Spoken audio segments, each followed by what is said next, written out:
CNRC में मैं भी था, मेरी भी नौकरी गई, मैं भी बहुत एक्टिव था वहाँ। आप देखो आपकी नौकरी चली गई। मैं आपको बताना नहीं चाह रहा था, लेकिन अब ये ऐसा वक्त आ गया कि बोलना पड़ रहा है। आप जो बच्चों का फोटो देखे होंगे, जो बच्चे नंगे पड़े हुए, उसमें मैं भी जैकेट पहन के मैं भी बैठा हूँ। आपके भी फोटो को देखना, मेरी कंपनी मेरे को निकाल दी, विदाउट नोटिस फायर कर दिया गया। मैं तो रोने नहीं गया। लेकिन सिफा भाई के साथ आज ओखला के एक भाई को इस्तेमाल करके दूसरे भाई के घर को तोड़ा जा रहा है।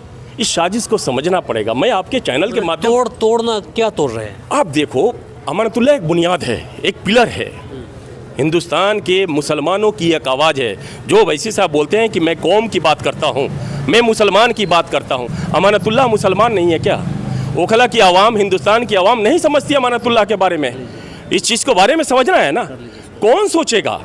अमानतुल्लाह लड़ते हैं। अमानतुल्लाह जब CNRC में होता है वहाँ जाते हैं, जब बच्चों के साथ ब्रुटैलिटी होता है जामिया में, उन बच्चे मिनहाज का नाम सुना होगा आपने, एक बच्चे का आँख फूट गया, अमानतुल्लाह ने उनको 5 लाख रुपया दिया, नौकरी दिलाई आप बोर्ड में। आज वो लड़का सेटल्ड है, कोई बात नहीं कर रहा है इसका। आज ओवैसी साहब जो यहाँ आए हैं, ओवैसी साहब क्या है? आप ओवैसी साहब का स्पीच सुनो, पार्लियामेंट में सुनो, सोशल मीडिया पे सुनो, वो बोलते हैं कि तुम अपना लीडरशिप पैदा करो। क्या अमानतुल्लाह लीडर नहीं है मुसलमानों का? तुम किसको फायदा किसको पहुंचा? नेशनल लेवल बोल रहे हैं ना, नेशनल लेवल पे बोले। यहाँ क्या कर रहे हो आप किसको कमज़ोर कर रहे हो? और चोर दरवाजे से फ़ायदा किसको हो रहा है? और एक बात और रखना चाहता हूँ आपके सामने कि जो अमानतुल्लाह खान साहब के अगेंस्ट में सिफा भाई को लाया गया, जो बोल रहे हैं कि सिफा को छोड़ देना चाहिए, सिफा बाहर आ जाएगा, क्या ये पॉसिबिलिटी है? आप देखो, शहाबुद्दीन साहब जब MP थे तो कहाँ चले गए? जेल में चले गए। अतीक अहमद MP होते हैं, जेल में चले जाते हैं, ठीक है। मुख्तार अंसारी MP होते हैं, जेल में चले जाते हैं। आप दिल्ली आ जाओ, अमानतुल्लाह खान MLA होते हैं, जेल में चले जाते हैं। मजे की बात देखो, झारखंड का मुख्यमंत्री होते हुए जेल में चला जाता है। दिल्ली का मुख्यमंत्री होते हुए जेल में चला जाता है। मनीष सिसोदिया उप मुख्यमंत्री जेल में चला जाता है। संजय सिंह MP होते हुए जेल में चला जाता है। और ये बोल रहे हैं कि जब सिफा भाई जीत जाएंगे तो बाहर आ जाएंगे।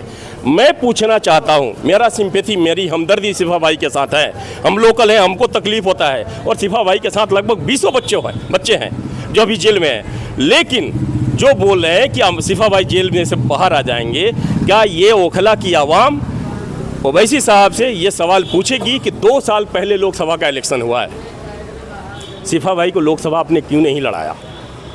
आप बड़े नेता बनाते हैं ना भाई, MP बनाते, पार्लियामेंट में सिफा भाई गरजते, हमारा सीना चौड़ा हो जाता। आप अमानतुल्लाह को गिरा के सिफा को उठाना चाहते हो? ऐसा क्यों लगता है? उनकी पार्टी है, वो खड़ा कर सकते हैं, अधिकार है। 70 सीटों में सिर्फ 2 ही पे खड़ा किया उसने, तो फिर दिक्कत क्या हो? ये तकलीफ वाली बात है ना। आपकी पार्टी है, आप लड़ाओ, लेकिन ये सिंपैथी की बात तो मत करो। आप बोलो कि मैं बीजेपी के लिए काम कर रहा हूँ। अमानतुल्लाह को कमजोर करना है। लोग बोल रहे हैं, ये मैं बोल रहा हूँ। कांग्रेस तो पहले से बोल ही रही है, आप लोग बोल रहे हैं। देखो, समझो ना इस चीज को। ये बैकडोर से किसको फायदा हो रहा है? बैकडोर से किसको गिरा के किसको उठाने की साजिश है? अमानतुल्लाह हमारी आवाज़ है। जब मॉब लिंचिंग होता है झारखंड में, वहाँ चले जाते हैं। वो तो उत्तराखंड में होता है, वहाँ जाते हैं अमानतुल्लाह खान। अरे मजे की बात देखो, दिल्ली में एक दंगा होता है, मैं LG हाउस में अमानतुल्लाह खान साहब के साथ था। मैंने देखा कि दंगों में अमानतुल्लाह की परेशानी, यार किस तरह बिलख रहा था वो इंसान, चीख रहा था कि भाई मदद करो। वो हिंदुस्तानी है, वो हिंदू मुसलमान की बात नहीं कर रहा था। और में जब दंगे हुए तो ओवैसी साहब क्यों नहीं आए?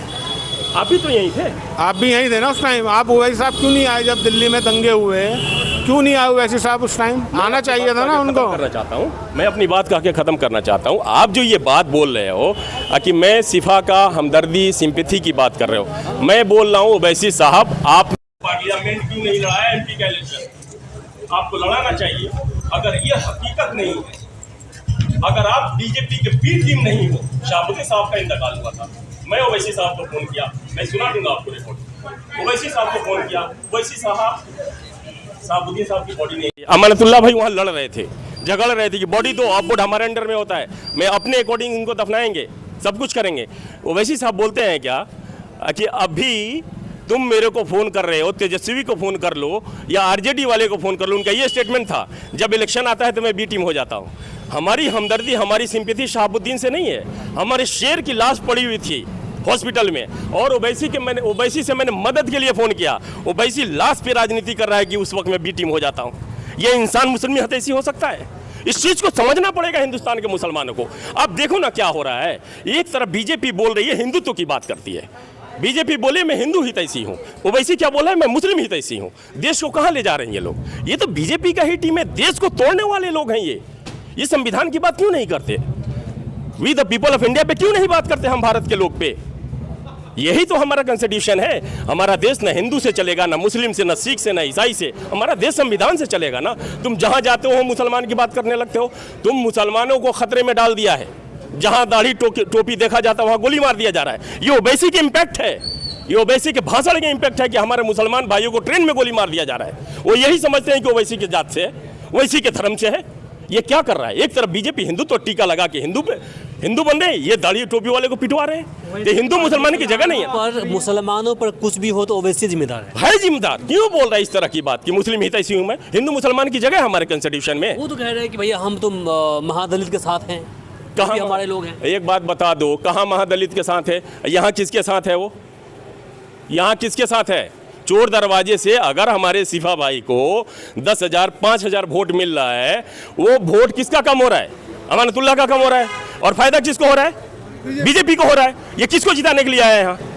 मैं बार बार बोल रहा हूँ कि पार्लियामेंट क्यों नहीं लड़ाया आपने सिफा भाई को? सिफा भाई को पार्लियामेंट लड़ा देते, एमपी बना देते, हम भी साथ हो लेते। क्योंकि अमानतुल्लाह को गिरा के तुम सिफा को उठा रहे हो। तुम इंसान हो कि क्या हो? किस तरह की राजनीति का जन्म दे दिया तुमने? हम 20% है, 20% को तुम बांट रहे हो। 20% के बांटने की साजिश है ना। ये किसको कमजोर किया जा रहा है? इस चीज को मैं जज्बात में ना आकर मैं आपके चैनल के माध्यम से ओखला के आवाम से अपील करना चाहता हूं कि आप लोग कल वोट है, वोट के पहले इस चीज को समझिए। इस साजिश को समझने की जरूरत है कि आखिर ये रिश्ता क्या कहलाता है। अमानत पे केस, अमानत के पेश, शहाबुद्दीन साहब का पॉलिटिकल मर्डर, मुख्तार अंसारी का पॉलिटिकल मर्डर, आप आजम खान को खत्म कर दिए, अतीक अहमद को मार दिए। आखिर ओवैसी साहब पे एक भी केस क्यों नहीं है?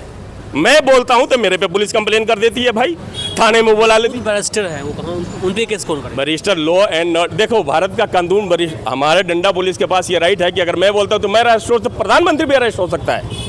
वो तो बोलते हैं हम कानून की बात कर रहे हैं, उनके संविधान के हिसाब से। ये कौन कानून की बात है?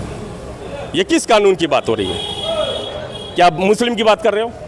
वो हिंदू की बात करते, आप मुस्लिम की बात कर रहे हो। तो ये चीज़ समझना पड़ेगा, ओखला की आवाम को समझना पड़ेगा। इस चीज़ को समझना बहुत ज़रूरी है कि हम अपने वोट को बर्बाद ना करें। ये चोर दरवाजे से बीजेपी को मदद पहुंचाने की साजिश है। भाई करोड़ों रुपया खर्च हो गया यहाँ। आप देखो इस इलेक्शन में कितना पैसा खर्च हुआ है, करोड़ों रुपये खर्च हो गए। किसके लिए खर्च किया जा रहा है? बीजेपी को मजबूत बनाने की साजिश है।